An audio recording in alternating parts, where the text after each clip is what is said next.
क्या आपने कभी अपरिचित चेहरों से हमारी मुलाकातों के बारे में सोचा है?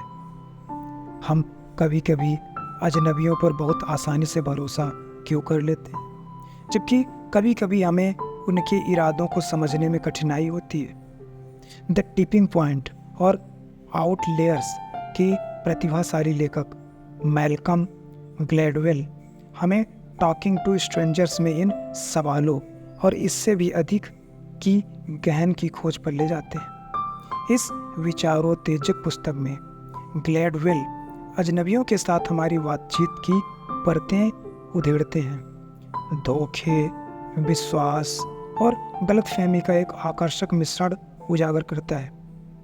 हम ऐतिहासिक शख्सियतों और समसामयिक घटनाओं की कहानियों का पता लगाते हैं, छिपे हुए पैटर्न्स और पूर्वाग्रहों का खुलासा करते हैं जो दूसरों के प्रति हमारी धारणा को आकार देते हैं। अमेंडा नॉक्स के मुकदमे जैसे कुख्यात मामलों से लेकर सैंड्रा ब्लेड और ब्रॉक टर्नर के साथ दुखद मुठभेड़ तक ग्लैडवेल कुशलतापूर्वक इन वास्तविक जीवन की कहानियों का विश्लेषण करते हैं, मानव व्यवहार और संचार की जटिलताओं की एक टेपेस्ट्री को एक साथ बुनते हैं। लेकिन टॉकिंग टू स्ट्रेंजर्स केवल अलग अलग घटनाओं के बारे में एक बुक नहीं है। यह हमारे समाज के जटिल ताने बाने को प्रतिबिंबित करने वाला एक दर्पण है। हम डिफ़ॉल्ट टू ट्रूथ की अवधारणा पर गौर करेंगे, लोगों को ईमानदार और पारदर्शी बनाने की प्रवृत्ति और ये कैसे कभी कभी दुखद तरीकों से उल्टा असर करती है। टॉकिंग टू स्ट्रेंजर्स के माध्यम से ग्लैडवेल गलतफहमी, पूर्वाग्रह और ज्ञान के भ्रम की परतों को हटाते हैं। हम इस असुविधाजनक वास्तविकता का सामना करेंगे कि कैसे हमारे निर्णय अक्सर पूर्वकल्पित धारणाओं से प्रभावित होते हैं, जिनके परिणाम स्वरूप ऐसे रिजल्ट्स होते हैं जिनकी हमने कभी कल्पना भी नहीं की थी।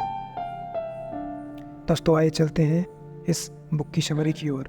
दोस्तों, अगर आपने अभी तक अपने इन्वेस्टमेंट की जर्नी को स्टार्ट नहीं किया तो अभी जाइए वीडियो के डिस्क्रिप्शन में, जहां आपको इंडिया के बेस्ट ब्रोकरेज फर्म के साथ अपना अकाउंट खोलिए और अपने फर्स्ट इन्वेस्टमेंट की जर्नी शुरू कीजिए। दोस्तों, इस बुक को हम कुछ चैप्टर्स के माध्यम से समराइज करेंगे ताकि हम समझ पाएँ कि एक्चुअल में यह बुक हमें क्या सिखाती है। तो आइए चलते हैं, हम इस बुक के फर्स्ट चैप्टर की ओर चलते हैं, द स्ट्रेंजर्स प्रॉब्लम। दोस्तों, द स्ट्रेंजर्स प्रॉब्लम, इस चैप्टर में ग्लैडवेल अजनबी समस्या स्ट्रेंजर्स प्रॉब्लम के बारे में परिचय देते हैं। उनको लॉजिक है कि जब हम अजनबियों से बात कर रहे होते हैं तो हमारी प्रवृत्ति सच्चाई से चूकने की होती है। हम मानते हैं कि लोग हमारे प्रति ईमानदार हैं, भले ही उस धारणा का समर्थन करने के लिए कोई सबूत ना हो। इससे हम गलत निर्णय ले सकते हैं, जैसे कि किसी ऐसे व्यक्ति पर भरोसा करना जो वास्तव में हमसे झूठ बोल रहा है। ग्लैडवेल स्ट्रेंजर्स प्रॉब्लम के उदाहरण के रूप में सैंड्रा ब्लॉक के मामले का हवाला देते हैं। ब्लेड एक अश्वेत महिला थी जिसे टेक्सास में एक श्वेत पुलिस अधिकारी ने पकड़ लिया था। अधिकारी ने ब्लेड पर लेन परिवर्तन का संकेत देने में विफल रहने का आरोप लगाया और फिर गिरफ्तारी का विरोध करने पर उसे गिरफ्तार कर लिया। 3 दिन बाद ब्लेड को जेल की कोठरी में मृत पाया गया। ग्लैडवेल का तर्क है कि इस मामले में अधिकारी ने ब्लेड की शक्ल और व्यवहार के आधार पर उसके बारे में कई एजम्पशंस या धारणाएं बनाई। अधिकारी ने मान लिया कि ब्लेड एक खतरनाक व्यक्ति था और उसने तदनुसार कार्य किया। हालांकि इन धारणाओं का समर्थन करने के लिए कोई सबूत नहीं था। ब्लेड कोई खतरनाक व्यक्ति नहीं थी और उसका गिरफ्तारी का विरोध करने का कोई इरादा नहीं था। ग्लैडवेल कई अन्य मामलों पर भी चर्चा करते हैं जो अजनबी समस्या को दर्शाते हैं। फॉर एग्जाम्पल, वह अमांडा नॉक्स के मामले के बारे में बात करती हैं, जिसे इटली में अपने रूममेट की हत्या का दोषी ठहराया गया था। बाद में नॉक्स को सभी आरोपों से बरी कर दिया गया, लेकिन उसने 4 साल जेल में बिताए। ग्लैडवेल का तर्क है कि इस मामले में पुलिस ने कई गलतियां की, जिसमें यह मानना भी शामिल था कि नॉक्स दोषी थी क्योंकि वह उनके लिए अजनबी थी। अंत में ग्लैडवेल का लॉजिक है कि अजनबी समस्या एक वास्तविक समस्या है जिसके गंभीर परिणाम हो सकते हैं। उनका सुझाव है कि हमें उन लोगों पर अधिक संदेह करने की आवश्यकता है जिन्हें हम नहीं जानते, और हमें इस संभावना के प्रति अधिक खुला रहने की आवश्यकता है कि वे हमसे झूठ बोल सकते हैं। उनका यह भी सुझाव है कि जब हम अजनबियों के साथ बातचीत कर रहे हों तो हमें अपने पूर्वाग्रहों के प्रति अधिक सचेत रहने की आवश्यकता है। फिर है next chapter, the Sylvia Plath problem. दोस्तों, टॉक टू स्ट्रेंजर्स के चैप्टर नंबर 2 में ग्लैडवेल सिल्विया प्लाथ के मामले के बारे में चर्चा करते हैं। प्लाथ एक कवि थे जिन्होंने 1963 में आत्महत्या कर ली थी। उनके पति ट्रेड ह्यूजेस पर शुरू में उनकी हत्या का संदेह था, लेकिन अंततः उन्हें सभी आरोपों से मुक्त कर दिया गया। ग्लैडवेल का तर्क है कि इस मामले में पुलिस ने कई गलतियां की। उन्होंने मान लिया कि ह्यूज दोषी था और उन्होंने अपनी जांच पर उसे केंद्रित कर दी। वे इस संभावना पर भी विचार करने में विफल रहे कि प्लाथ ने आत्महत्या की होगी। दोस्तों, लेखक कई अध्ययनों का हवाला देते हैं जो बताते हैं कि अगर कोई हमारे लिए अजनबी है तो हमें यह मानने की अधिकांश संभावना है कि वह दोषी है। ऐसा इसलिए है क्योंकि हमें उनके बारे में कोई पूर्व ज्ञान नहीं है, इसलिए हम अपनी धारणाओं से रिक्त स्थान भरने की अधिक संभावना रखते हैं। सिल्विया प्लाथ के मामले में पुलिस को उसके बारे में पहले से कोई जानकारी नहीं थी। वे उसकी मानसिक बीमारी का इतिहास नहीं जानते थे और वे उसके व्यक्तिगत संघर्षों को नहीं जानते थे। परिणाम स्वरूप उन्हें यह विश्वास होने की अधिक संभावना थी कि उसकी हत्या कर दी थी, भले ही उस निष्कर्ष का समर्थन करने के लिए कोई सबूत नहीं था। दोस्तों, ग्लैडवेल का यह भी लॉजिक है कि इस मामले में पुलिस अपने पूर्वाग्रहों से प्रभावित थी। उनके इस बात पर विश्वास करने की अधिक संभावना थी कि ह्यूज दोषी था क्योंकि वह एक पुरुष था और प्लाथ एक महिला थी। उनका यह भी मानना था कि प्लाथ एक अच्छी लड़की थी और वह कभी भी ऐसा कुछ नहीं करेगी जिससे खुद को चोट पहुंचे। दोस्तों, अगर वीडियो आपको इन्फॉर्मेशनल लग रही है तो वीडियो को लाइक कीजिए, साथ ही चैनल को सब्सक्राइब करना ना भूलें। आइए चलते हैं हम अपने टॉक टू स्ट्रेंजर्स के नेक्स्ट जर्नी में, चैप्टर नंबर 3 में, द जेरी सैंडुस्की प्रॉब्लम। दोस्तों, चैप्टर नंबर 3 में लेखक ग्लैडवेल जेरी सैंडुस्की के मामले के बारे में बताते हैं। सैंडुस्की पेन स्टेट की पूर्व सहायक फुटबॉल कोच थे जिन्हें बाल यौन शोषण का दोषी ठहराया गया था। लेखक का तर्क है कि जिन लोगों ने सैंडुस्की से बातचीत की उन्होंने कई गलतियां की। उन्होंने मान लिया कि वह एक भरोसेमंद व्यक्ति था और वे यह संकेत देखने में असफल रहे कि वह एक शिकारी था। ग्लैडवेल कई अध्ययनों का हवाला देते हैं जो बताते हैं कि हम उन लोगों पर भरोसा करने की अधिक संभावना रखते हैं जो हमारे जैसे हैं।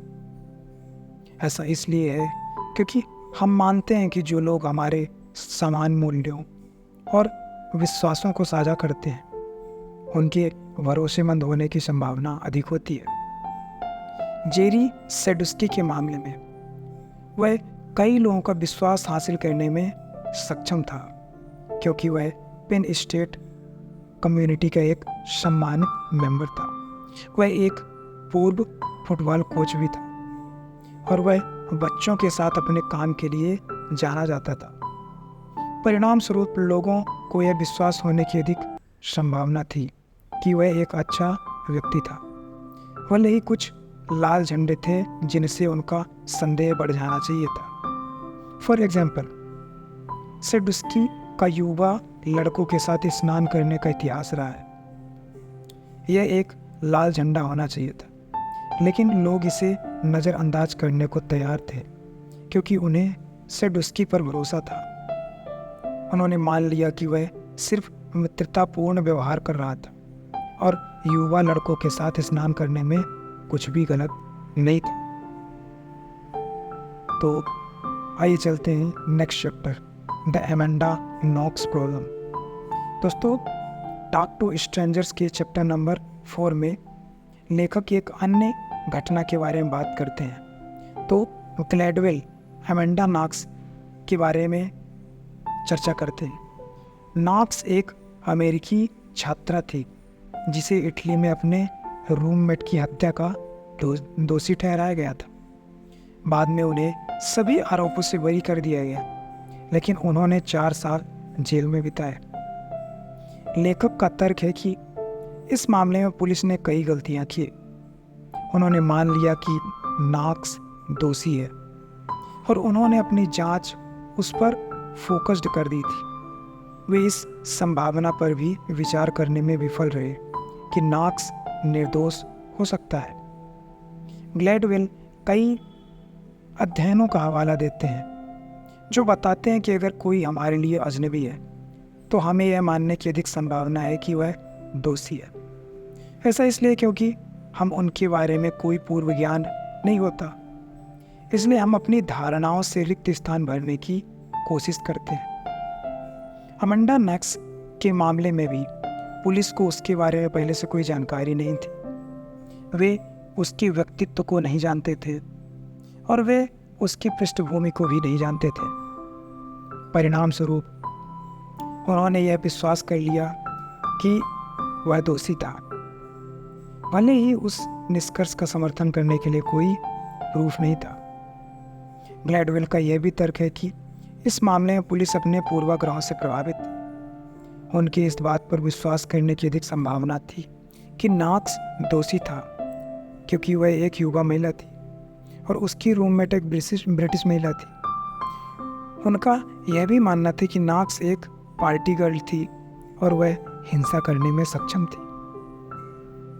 दोस्तों, अगर वीडियो आपको पसंद आ रही है तो वीडियो को लाइक कीजिए, साथ ही चैनल को सब्सक्राइब करना ना भूलें। आइए चलते हैं अपने अगले चैप्टर की ओर, द वर्नी मैडॉफ प्रॉब्लम। दोस्तों, टॉकिंग टू स्ट्रेंजर्स के चैप्टर नंबर 5 में लेखक हमें एक अन्य मामले के बारे में बताते हैं। मैडॉफ एक फाइनेंसर था जिसे पोंजी स्कीम चलाने का दोषी ठहराया गया था, जिसने निवेशकों को अरबों डॉलर का चूना लगाया था। ग्लैडवेल का तर्क है कि जिन लोगों ने मैडॉफ के साथ बातचीत की उन्होंने कई गलतियां की। उन्होंने मान लिया कि वह एक सफल व्यवसायी था और वे यह संकेत देखने में असफल रहे कि वह एक धोखेबाज भी हो सकता है।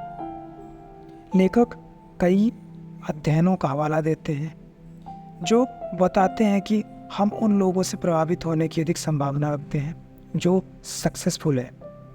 ऐसा इसलिए क्योंकि हम मानते हैं कि सफल लोगों में सक्षम और भरोसेमंद होने की अधिक संभावना होती है।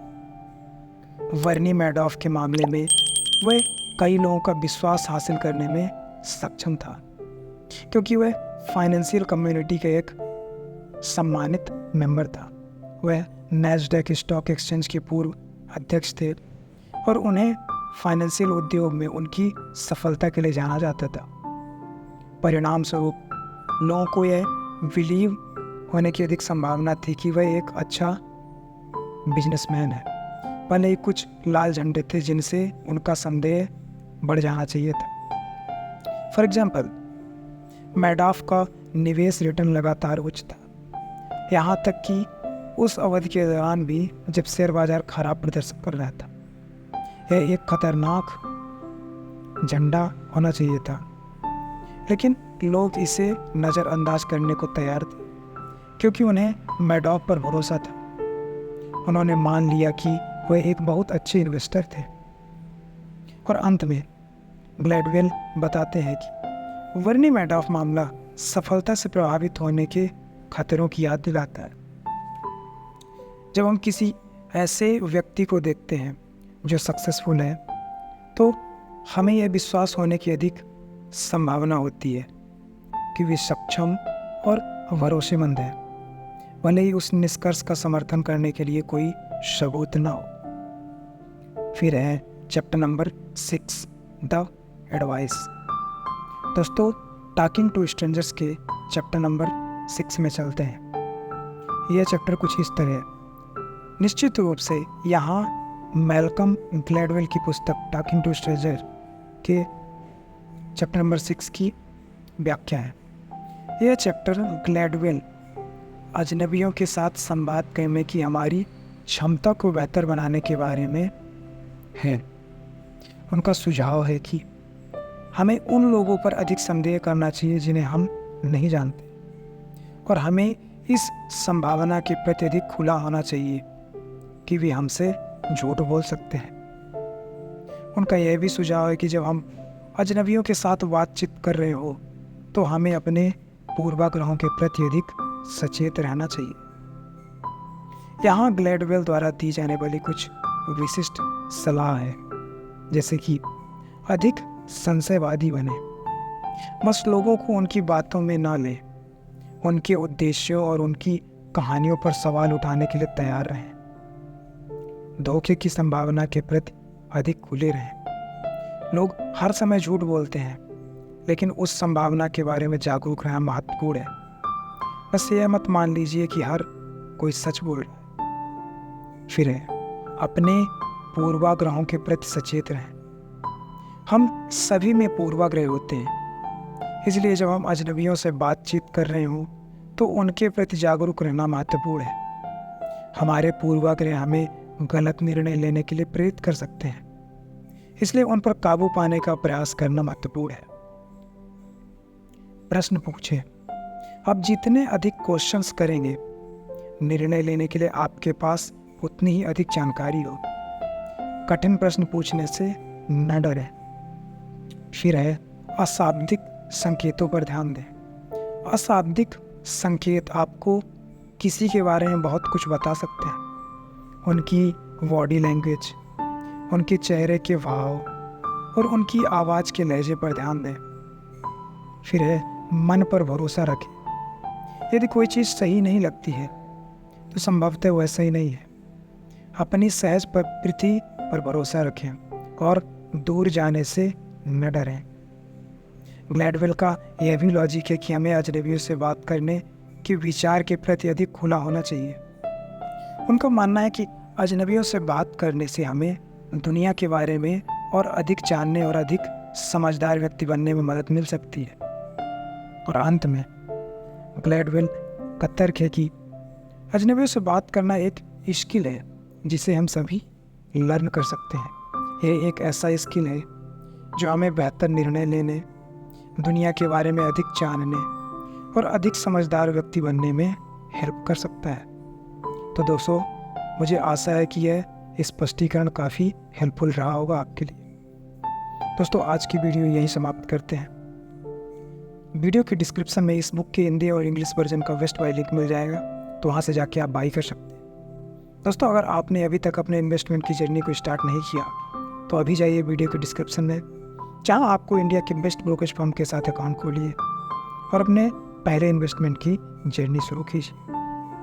दोस्तों, अगर वीडियो आपको पसंद आई है तो वीडियो को लाइक कीजिए और ऐसे ही फाइनेंस, स्टॉक मार्केट और मोटिवेशनल वीडियोज़ की समरी देखने के लिए चैनल को सब्सक्राइब कीजिए। कमेंट करके बताइए वीडियो कैसा लगा। अपना वैल्यूएबल टाइम देने के लिए थैंक यू सो मच। मिलते हैं एक और शानदार वीडियो में। तब तक के लिए कीप वॉचिंग।